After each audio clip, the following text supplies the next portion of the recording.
윤석열 정부가 지난 31년간 대한민국이 이뤄온 경찰의 정치적 중립과 독립성을 허무는 데는 그리 오래 걸리지 않았습니다.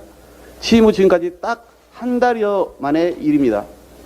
막역한 고등학교 후배를 장관에 지명하자 충성스러운 후배 장관은 취임도 전에 자문이라는 방패막이를 꾸렸습니다.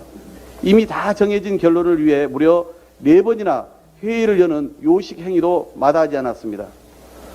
그 결과 행정안전부 장관이 13만 경찰 조직을 지휘하고 감독하며 경찰청장과 국가수사본부장을 비롯한 고위직 인사를 제청하고 경찰에 대한 감찰과 징계 요구까지 하겠다고 합니다. 행정안전부가 아니라 경찰지락부라고 고쳐 불러야 할 참입니다.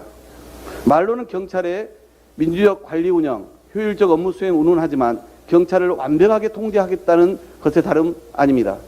오히려 자문위는 검사의 수사지휘권이 폐지되고 경찰의 독자적인 수사권과 불송치 종결권이 부여됐다는 이유를 들면서 친검찰다운 검찰개혁 불만을 여과없이 드러냈습니다. 국민의 절반 가까이가 반대하고 있습니다. 국가경찰위원회를 비롯 전국의 경찰 또한 반발하고 있습니다. 윤 정부의 시도는 행안부 장관 사무에서 치안 사무를 삭제한 정부조직법 개정 취지를 무력화하는 유언적인 발상입니다. 벌써부터 정권의 눈치 보기가 시작된 것 같습니다. 윤석열 정부 들어 임명된 서울경찰청장은 장애인 권리 보장을 위한 전장연회 시위에 지구 끝까지 찾아가 엄단하겠다고 밝혔습니다. 어제는 행안부의 요구에 따라 경찰 고위직인 치안감 전보 인사를 단행한 뒤 불과 몇 시간 만에 인사 내용을 수정하는 초유의 일도 벌어졌습니다. 치안감 인사는 대통령 재가 사안이라는 점에서 문제가 심각합니다. 경찰권 장악에 대한 경찰의 정당한 반발을 인사로 무력화시키겠다는 의도이며 명백한 보복성 인사입니다.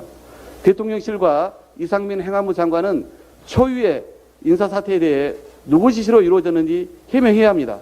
윤석열 정부의 경찰 권력 장악이 현실화되면 경찰은 또다시 정권의 하수인이란 오명을 쓰게 될 것입니다.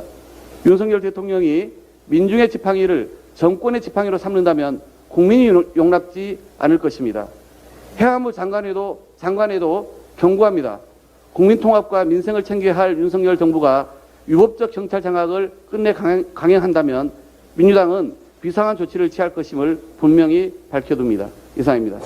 마지막으로 검찰총장을 겸직하고 있는 법무부 장관에 이어서 인사, 예산, 감사, 징계 등 경찰청장을 사실상 겸직하는 행정안전부 장관의 출연이 가시화되고 있습니다.